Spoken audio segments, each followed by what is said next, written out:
एक मीटिंग हुई सर अभी 2-3 रोज पहले, और वो मीटिंग हुई, उस मीटिंग में क्या हुआ उसकी चर्चा ज्यादा हो नहीं पाई, लेकिन बहुत महत्वपूर्ण बैठक थी।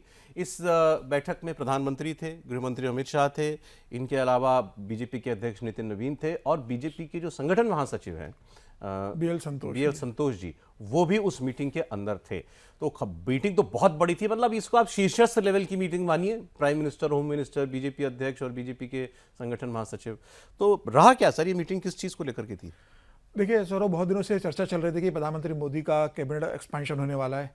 नितिन नवीन जब राष्ट्रीय अध्यक्ष बने उसके बाद से इस बात की चर्चा है कि भाई नितिन नवीन की नई टीम जारी होने वाली है, और 20 जनवरी को शायद मेरे अंदर से नितिन नवीन भारतीय जनता पार्टी के राष्ट्रीय अध्यक्ष बने थे।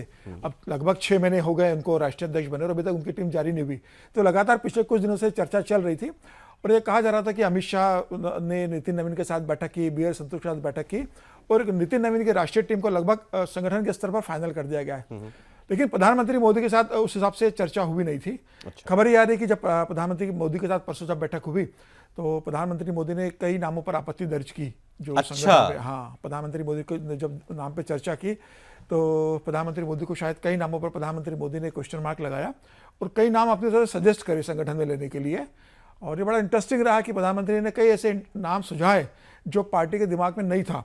मतलब तो ये प्रधानमंत्री के काम करने का तरीका बताता है कि सरकार का प्रमुख जो पूरे सरकार देख रहा है, संगठन में भी इतना इन्वॉल्वमेंट होता है कि किसको संगठन में लेना है, किस तरीके से लेना है, किसके लेने से संगठन को बेनिफिट होगा, पार्टी कैसे मजबूत होगी, कैसे अपनी विचारधारा और पार्टी का और सरकार का काम संगठन में जमीन स्तर पर जाएगा। और जो नए नाम आ रहे हैं वो कैसे नितिन नवीन को और मजबूत करेंगे, और 2029 के लिए ये टीम तैयार हो रही है तो कैसे इस टीम का इस्तेमाल होगा। तो इस तरह के नाम देना, तो मुझे लगता है कि प्रधानमंत्री कह रहे हैं कि नितिन नवीन जी की टीम, मतलब पार्टी में अब जो नए पार्टी में जो पदाधिकारी बनाए जाएंगे नितिन नवीन जी के द्वारा, बीजेपी प्रेसिडेंट के द्वारा, उसकी एक लिस्ट या संभावित लोगों की के नाम प्रधानमंत्री के पास ले जाए गए। बिल्कुल। और प्रधानमंत्री ने उसमें से कुछ नाम हटाने की बात की और कुछ नाम अपनी तरफ से जोड़ने की बात। बिल्कुल, प्रधानमंत्री ने कुछ नाम कहा कि इनको आप हटा सकते हैं और कुछ नए नाम जोड़ने का उन्होंने सजेस्ट किया।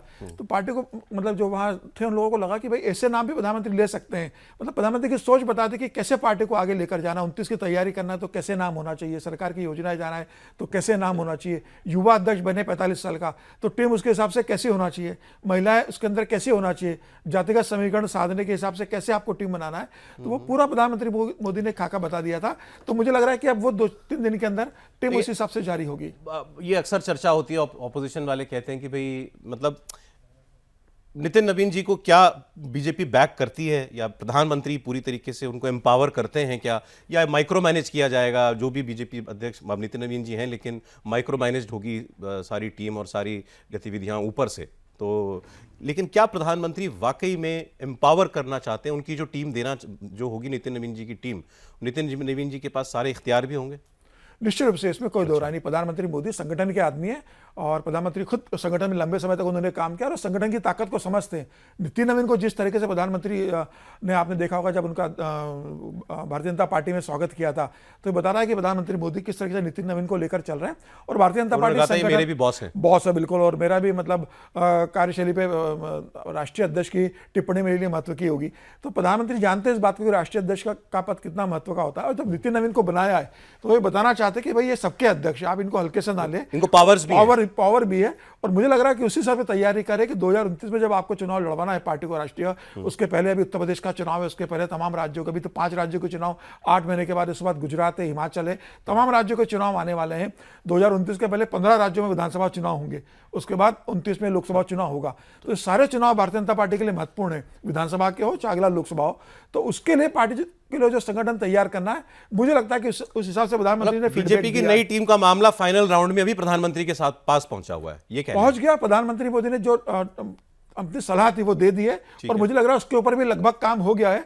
और हो सकता है कि मुझे 24-48 घंटे इससे जुड़ी हुई ही बात है कि जो अभी सरकार में है उनमें से हो सकता है कुछ लोग संगठन में जाएं, जो संगठन में बड़े लोग हैं, पार्टी के बड़े लोग हैं, वो हो सकता है कुछ नए चेहरों के तौर पर सरकार में शामिल दिखें। आपने अपनी बात की शुरुआत की थी नरेंद्र मोदी के मंत्रिमंडल के विस्तार से। अच्छा, ये अब ये एक मतलब कौतूहल से ज्यादा ना अब इस पर लोग मजाक करने लगेंगे भाई, क्योंकि ये किसी ने कहा ये नाम, किसी ने कहा वो नाम, ये हटेंगे तो वो आएंगे सरकार के अंदर, लोगों ने तारीखें डिक्लेयर कर दी कि इस हफ्ते हो जाएगा, इस तारीख तक हो जाएगा। नरेंद्र मोदी विदेश गए तो विदेश दौरे से लौटते ही ये काम हो जाएगा, तो वो काम हुआ नहीं। और अब पार्लियामेंट का सेशन शुरू हो गया है, तो पार्लियामेंट के सत्र के बीच में तो प्रधानमंत्री अपनी टीम का विस्तार करेंगे नहीं।